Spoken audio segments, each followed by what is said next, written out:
우리 서로 인사 한번 나누실까요? 앞뒤 좌우 이렇게 살펴보시면서 우리 서로 인사할 때 이렇게 고백했으면 좋겠습니다. 하나님만을 경외하십시오. 서로 고백. 하나님만을 경외하는 우리 동북의 모든 성도님들 되시기를 주님의 이름으로 축복합니다.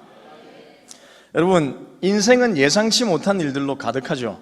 내가 계획한 바대로 인생이 사라지지 않습니다. 오늘 여러분 나름대로 아침을 이제 나가셨을 때에 새벽기도 하신 분들도 계시겠지만 아침에 일어나서 이제 나름대로 생각을 하죠. 오늘 일정에 대해서. 여러분 계획대로 사셨습니까? 모든 것이 여러분 뜻대로 다 풀리셨습니까? 어떻습니까? 아니면 내가 생각하지 못한 예상치 못한 일들이 여러분 발생했습니까? 대부분 여러분 우리가 살아가는 인생 동안에 예상치 못한 일들이 우리의 인생 가운데 찾아옵니다. 반드시 찾아옵니다. 우리의 계획대로 되지 않습니다. 그것이 인생입니다. 예상치 못하게 갑자기 좋은 일이 생기기도 하지만 예상치 못하게 어려운 일을 당하기도 하죠. 갑작스럽게 찾아온다는 겁니다. 만일 앞으로 일어날 우리 인생에 있어서 어떤 일이 발생할지 미리 우리가 알 수 있다면 좋은 일이야 그냥 쉽게 넘어갈 수 있겠죠. 크게 대처하지 않더라도 우리 가운데 그냥 유익이 되는 일이라면 그냥 받아들이면 됩니다. 하지만 좋지 않은 일이 발생할 때에 여러분 어떻게 하겠습니까? 만일 모든 것을 알 수 있다면 이것을 미리 준비할 수 있는데 우리가 그런 능력이 되지 못한다는 겁니다. 미리 알 수 없다는 것이죠. 항상 인생에 있어서 고난과 고통은 예상치 못하게 갑작스럽게 찾아오는 경우가 여러분 대부분입니다. 이 세상을 살아가는 동안 우리의 머리로는 이해할 수 없는 고통의 문제들도 발생합니다. 그럼 우리가 신앙생활을 하면서 예수를 믿으면서 예수님 믿고 여러분 무조건 잘 됐습니까? 그렇지 않죠.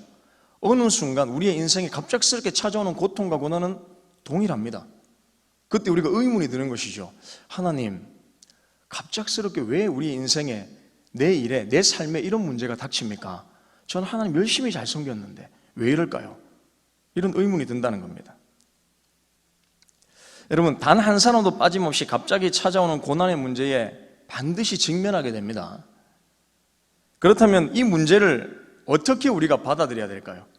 특별히 그리스도인들에게 있어 예상치 못하게 당면한 인생의 고난을 우리는 여러분 어떻게 해석하고 받아들여야 하겠습니까? 여러분 갑작스럽게 찾아오는 고난과 고통이 올 때에 여러분 그 문제를 어떻게 해석하십니까? 어떤 눈으로 바라보십니까? 그래서 여러분 욥기는 많은 그리스도인들에게 용기를 주고 새 힘을 북돋아주는 성경입니다. 특히 인생에 뜻하지 않은 고난을 맞이한 사람들은 욥기를 통해서 자신을 발견하는 것이죠. 우리 인생을 어떻게 해석해야 되는가? 이것을 깨닫게 된다는 겁니다. 욥기는 인류의 역사에 있어서 매우 오랫동안 제기되어 온 부당한 고난과 고통이라는 문제에 대한 해답을 우리 가운데 제시하는 겁니다. 신앙이 일어나면 이것을 어떻게 돌파해 나가야 하는가? 이것을 욥기가 우리 가운데에 나타내고 있다는 것이죠. 해석해 주는 겁니다. 본문 1절 우리 한번 읽어볼까요? 본문 1절입니다. 다 같이 읽어보겠습니다. 시작. 그 사람은 온전하고 정직하여 하나님을 경외하며 악에서 떠난 자더라. 욥을 매우 훌륭하고 흠없는 인물로 여러분 1절부터 이렇게 기술하고 있습니다. 또 5절에는 욥의 영성을 매우 잘 나타내 보이고 있습니다. 온전하고 정직하고 하나님을 경외하며 악에서 떠난 자뿐만 아니라 욥이 항상 어떤 삶을 살았는지에 대해서 5절에 말씀하고 있죠. 욥은 그의 집에서 잔치를 베푼 다음 날 아침이면 항상 혹시라도 자녀들이 잔치 때 술에 취하여서 무심코 죄를 범하였을 경우에 대비하여 하나님께 희생제물을 드렸다라고 기술하고 있죠. 무엇보다 여러분 욥에 대해서 이렇게 설명합니다. 욥의 행위가 항상 이러하였더라. 항상 하나님을 생각하고 우리 자녀들이 혹시나 하나님께 범죄할 바가 하나님께 두려운 마음으로 제사를 올려드렸다는 것이죠. 희생제물을 드렸다는 겁니다. 아들을 위하여 자녀들을 위하여 기도하고 가정을 바로 세우게 나가기 위하여서 최선을 다하며 신앙적으로 믿음으로 하나님을 경외하고 살았던 사람이 누구냐? 욥이라는 인물이었습니다. 그런데 한 달에 한 번, 1년에 한두 번 이것도 아닙니다. 5절은 어떻게 얘기하느냐? 욥의 행위가 항상 이랬다는 겁니다. 항상 이랬다는 겁니다. 즉 제사라는 것은 여러분 누구에게 바치는 겁니까? 하나님께 드리는 것이죠. 욥의 행위가 하나님과 늘 연결되어 있다는 겁니다. 하나님을 생각함이 하루도 쉬지 않고 날마다 하나님을 생각함이 욥의 인생 가운데 있었다는 것이죠. 욥의 이런 행위들은 사람이 가지고 있는 타락한 본성과는 사뭇 다른 모습을 여러분 나타냅니다. 여러분 신앙생활 한다고 우리가 신앙을 가진다고 다 이렇게 살아갈 수 있는 게 아니죠. 욥을 살펴보면 매우 특별한 사람입니다. 성령이 정말 충만한 사람이었던 것이죠. 보통 모든 사람들을 평등한 조건과 환경에 놓았을 때에 사람들이 쫓는 본성적 삶의 단계가 있습니다, 여러분. 첫 번째는 처음에는 자신의 목표를 이루기 위해 최선을 다합니다. 그리고 목적을 이루면 어느 정도의 만족감을 누리죠. 그리고 성취 속에서 안락한 삶을 추구합니다. 내가 성공했다라고 생각하는 순간 안락한 삶이 보장되기 때문에 그러한 삶을 추구하게 됩니다. 이 정도까지는 큰 문제가 없어 보이죠. 그러나 사람은 여기서 끝나지 않습니다. 타락한 인간의 본성은 여기서 머물지 않고 죄에 대해서 더 진보적으로 나간다는 겁니다. 훨씬 확장된다는 것이죠. 안락함이 여러분 지속되면 어떻게 될까요? 또 다른 쾌락을 쫓습니다. 육신을 만족시킬 만한 것들을 쫓게 된다는 겁니다. 그래서 육신적 쾌락은 반드시 죄와 연결되어 있습니다. 도박에 빠지기도 하고 음란함에 빠지기도 하고 술 취함에 빠지기도 하는 것이죠. 지금까지 열심히 살았던 자신에 대한 보상 심리와 함께 쾌락에 대한 합리화를 가지는 겁니다. 내가 이 정도 성공했으니 이 정도 충분히 누릴 수 있다 라고 생각하는 겁니다. 하지만 그것을 다른 방법으로 해소시키는 것이 아니라 쾌락적인 방법, 육체적인 본성, 육체적인 죄를 쫓는 방법으로 사람들은 그렇게 이끌려가게 되어 있다는 겁니다. 그래서 여러분 욥이 자신과 가족이 범한 죄를 항상 하나님께 고하며 예배드리는 행위를 지속했다는 것은 보통 사람들이 가지고 있는 본성적인 타락을 따르지 않고 그것을 거스르며 행동했다는 겁니다. 반대되는 삶을 살았다는 것이죠. 이 말을 여러분 익숙한 말로 표현하자면 이런 것이죠. 늘 하나님의 은혜를 의지하며 그 은혜 안에 머물러 있기를 선택했다는 겁니다. 이게 욥의 삶이었습니다. 욥이라고 여러분 갈등이 없었겠습니까? 쾌락을 쫓지 않고 싶었겠습니까? 쾌락을 쫓고 싶죠. 실컷 즐기고 싶죠. 소유한 재물도 너무 많습니다. 충분히 그렇게 살 만한, 또 충분히 자기의 삶을 보장할 만한 재물들이 있습니다. 주변의 환경들도 되는 것이죠. 하지만 욥은 쾌락을 선택하지 않았습니다. 육신적인 만족에 의해 살아가는 것을 쫓지 않았습니다. 타락한 인간들이 쫓는 본성적인 삶의 모습을 쫓아가지 않았다는 겁니다. 그와는 반대되는 삶을 따르기로 했다는 것이죠. 즉 구별된 삶을 살았다는 겁니다. 여러분 욥을 지금으로 따지면 매우 성공한 인물이죠. 대기업 회장쯤 되겠습니까? 자녀 교육도 너무 잘 시켰습니다. 삶에 있어서도 흠잡을 만한 것이 없습니다, 여러분. 또한 밑에 있는 부하 직원들을 잘 보살피는 매우 찾아보기 힘든, 누구나가 존경할 만한 사람. 그래서 사람들이 이 회사에 들어오고 싶을 만큼 매우 존경받는 인물이 욥입니다. 거기다 여러분 신앙까지 좋습니다. 다 갖추고 있습니다. 욥을 보면 사람들이 축복하고 싶을 만큼 욥은 인성적으로, 성품적으로, 신앙적으로, 환경적으로 모든 것을 갖춘 사람이죠. 그런데 문제는 무엇이냐? 이런 욥에게 파멸에 가까운 절망적인 불행이 갑자기 닥칩니다. 예고편도 여러분 없습니다. 어느 순간 닥쳐올 것이라고 하나님 말씀하시지도 않으셨는데 하루아침 모든 것이 파멸에 이르렀다는 겁니다. 하루아침에 전 재산을 다 잃고, 그뿐만이 아니죠. 식솔들이 도륙당하고 급기야 자신마저 전신의 종기로 인하여서 재에 앉아 기왓장으로 몸을 긁는 처지가 되었다는 겁니다. 주변에 가지고 있던 모든 소유물이 사라지고 사랑하는 가족들을 잃어버리고, 그뿐만 아니고 자신이 가지고 있는 모든 육체가 병들어 버렸습니다. 외적으로도 볼 때에, 사람들이 볼 때에 욥은 완전히 망했구나라는 사실이 증명될 정도로 욥의 육체도 망가져 버린 것이죠. 평소에 여러분 악행을 일삼았던 욥이라면 그 죄값이다 라고 하겠지만, 늘 온전하게 믿음으로 정직하게 살았던 그로서는 여러분 이 상황을 견딜 수가 있겠습니까? 어떻게 해석해야 되겠습니까? 욥의 이런 처지를 본 친구들은 욥이 아무리 의롭다고 해도 벌받을 만한 죄가 있기 때문에 저런 일을 당한다고 해석했죠. 욥의 친구들은 그렇게 해석했습니다. 이것이 당시 사람들의 의식 수준이고 믿음 수준이었습니다. 사람들은 욥과 같은 의인이 고난을 받는 것을 이해할 수가 없었던 겁니다, 여러분. 지금 이 시대도 마찬가지겠죠. 정말 믿음 좋고, 근데 이중적인 생활도 안 합니다. 가정에서도, 회사에서도, 직장에서도, 사람들을 만날 때도 최선을 다해 자신이 가지고 있는 믿음을 드러내고 하나님께 영광을 돌리는 어떤 한 사람이 하루아침에 모든 재산을 다 잃고 육신의 질병, 죽을 위기까지 놓여졌다면 여러분, 우리는 어떻게 해석해야 될까요? 사람들은 욥과 같은 의인이 고난받는 것을 이해할 수 없었습니다. 이런 인간의 태도는 본문 9절에 나오는 사단의 말 속에 매우 잘 나타나 있다는 것입니다. 사탄의 말 속에. 사탄이 이렇게 고백하죠. 다 같이 한번 읽어보겠습니다. 시작. 욥이 어찌 까닭 없이 하나님을 경외하리까? 여기서 사탄이 말한 까닭 없이라는 말을 우리는 깊이 새겨보아야 됩니다. 그 순전함과 정직함, 그리고 악에서 떠나고 하나님을 경외함에 까닭이 있다는 겁니다.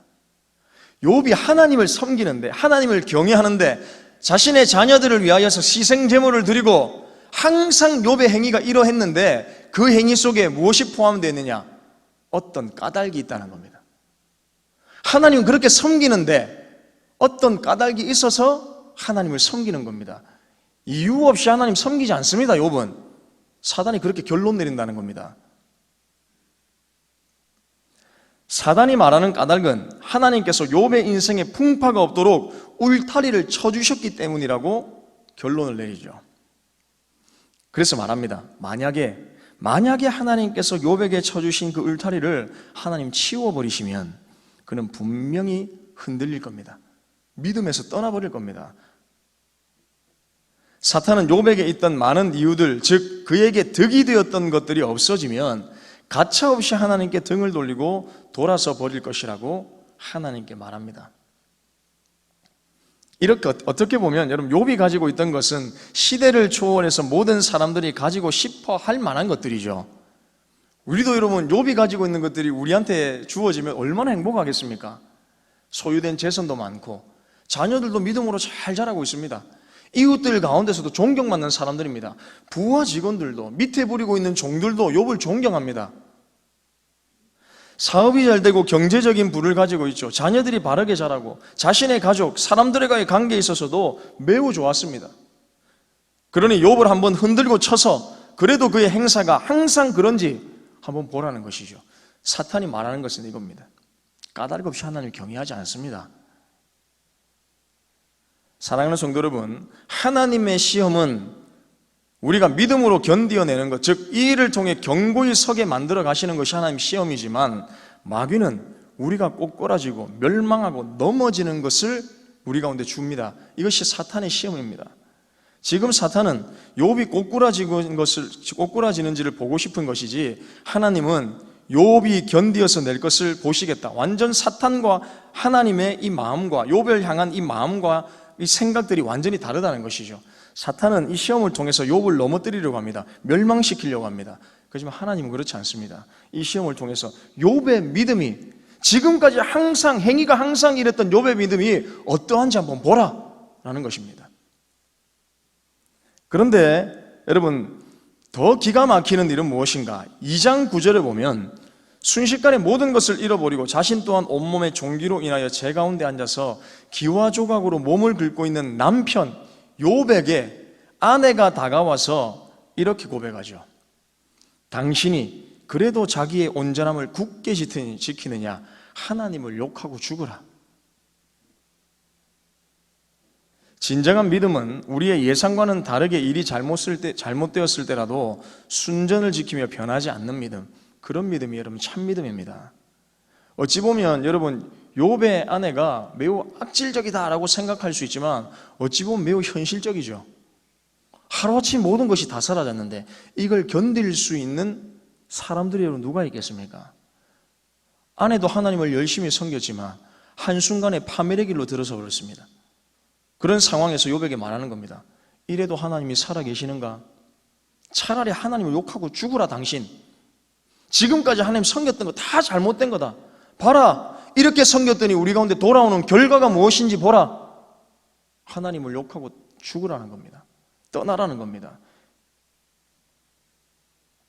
내 삶에 많은 것들이 무너져 버렸을 때도 믿음을 지키는 것, 여러분, 이것이 참 신앙이죠. 사람들은 작은 이유 앞에서도 순전한 마음을 잃어버리는 경향이 있습니다. 세상에 시련과 고난이 없는 사람 여러분 어디 있겠습니까? 우리가 여기 이렇게 각자 앉아있지만 말 못할 사정들이 다 있죠.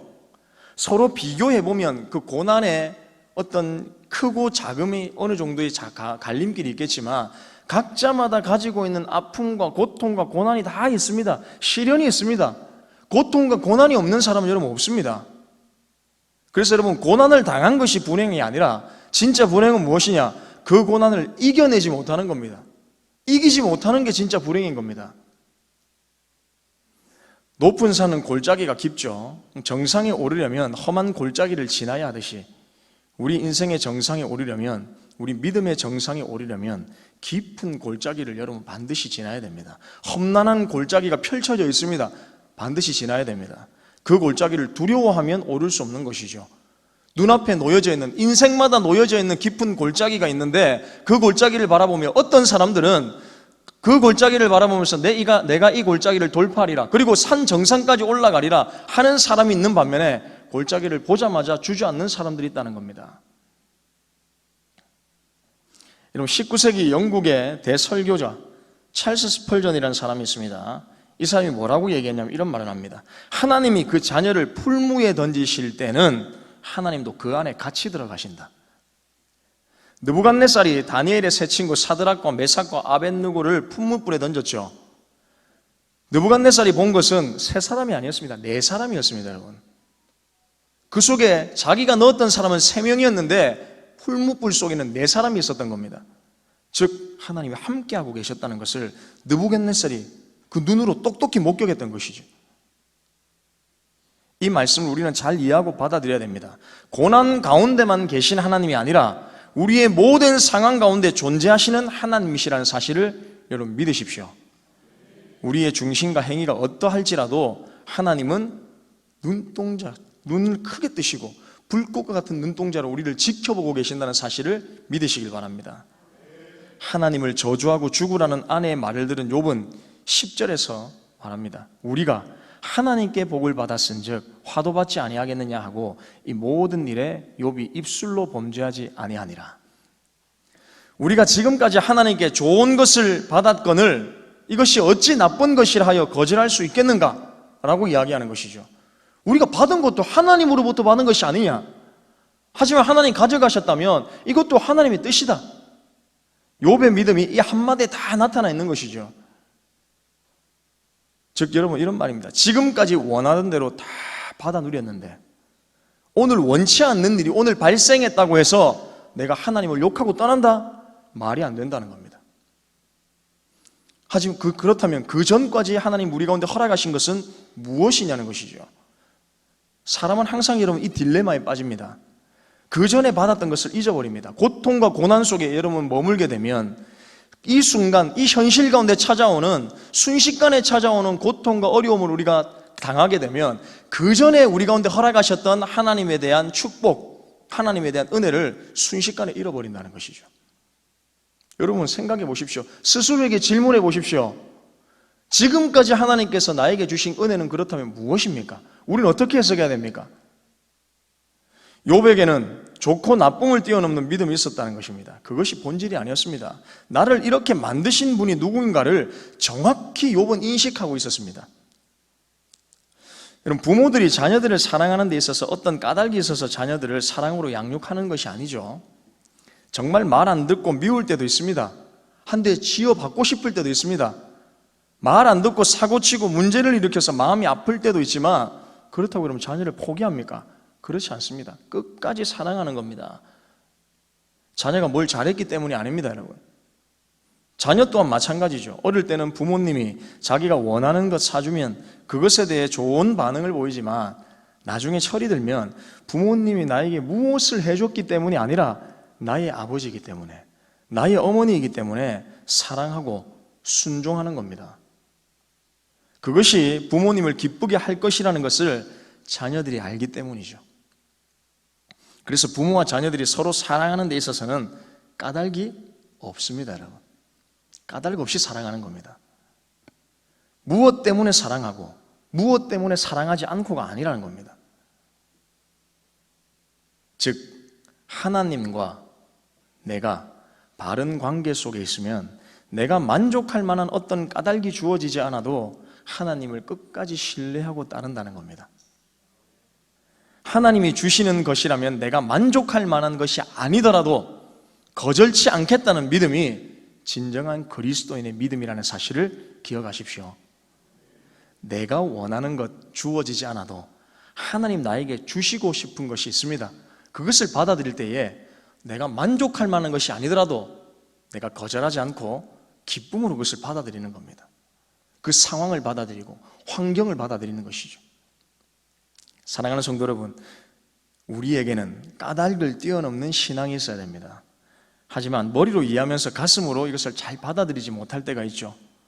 고난이 없는 자신만의 파라다이스에 있기 위해 믿음을 가볍게 여기고 하나님을 경멸히 여기며 신앙이 없는 것처럼 우리는 때때로 살아갈 때가 있습니다. 교회에 와서도 자신이 정립해 놓은 무엇인가가 채워지지 않으면 정의라는 간판을 내걸고 곧바로 비판하며 서로를 정죄하고 조금이나마 불편한 것들을 싫어하는 자기중심적인 사람들로 변질될 때도 있다는 겁니다. 그러나 만일 욥처럼 내 모든 소유가 사탄의 손에 붙는 것을 하나님께서 허락하실지라도 내가 만족할 만한 수준의 상황이 아니더라도 계속하여 온전한 마음을 유지하고 정직하게 하나님을 경외할 수 있어야 된다는 것이죠. 이것이 여러분 무엇이냐? 진짜 믿음입니다.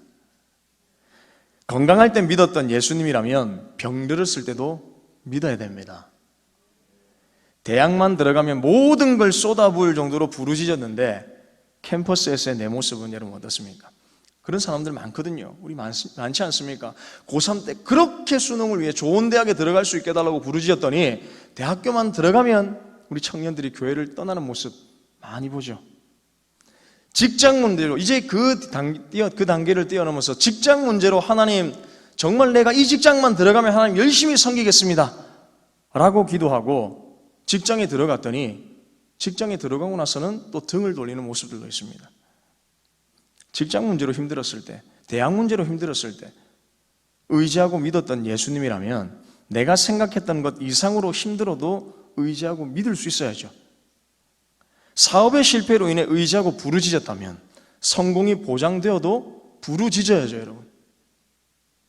육신의 질병의 치유를 위해 은혜를 구했다면 건강이 회복되어서도 은혜를 갈망해야 됩니다. 그게 믿음입니다, 여러분. 그게 겸손함입니다. 말씀 마무리하겠습니다. 사랑하는 성도 여러분, 하나님의 존재가 내 삶의 성공과 실패 정도에 달려있지 않습니다. 내 몸 하나 갑자기 병들고 죽는다고 하나님의 존재에 여러분 변화가 있겠습니까? 여러분, 내가 정혜종이라는 이 한 사람이 지금 갑자기 좋지 않은 일이 일어나서 갑자기 죽었다, 어떤 병들었다 하고 해서 하나님의 영광이 사라집니까? 그렇지 않습니다, 여러분. 그분은 그대로 존재하고 계신 분입니다. 영광 받으시 합당하신 분입니다. 하나님, 내가 병들 때나 내 삶의 무기력함과 힘듦이 찾아올 때나 심지어 내가 갑자기 죽을 때도 살아 역사하시는 분이 하나님이라는 사실을 믿으십시오. 변치 않으십니다. 나의 어떠함과는 상관없이 하나님은 하나님 그 자체로 영광을 받으시기 합당한 분입니다. 나를 우주의 중심에 두고 하나님을 개입하기 시작하면 모든 문제 가운데서 어려움이 찾아오는 겁니다. 감당치 못하게 되는 겁니다. 내가 여러분 우주의 중심이 아닙니다. 하나님이 중심이십니다. 사람이 사는 세상에서 여러분 고통이 없을 수 있겠습니까?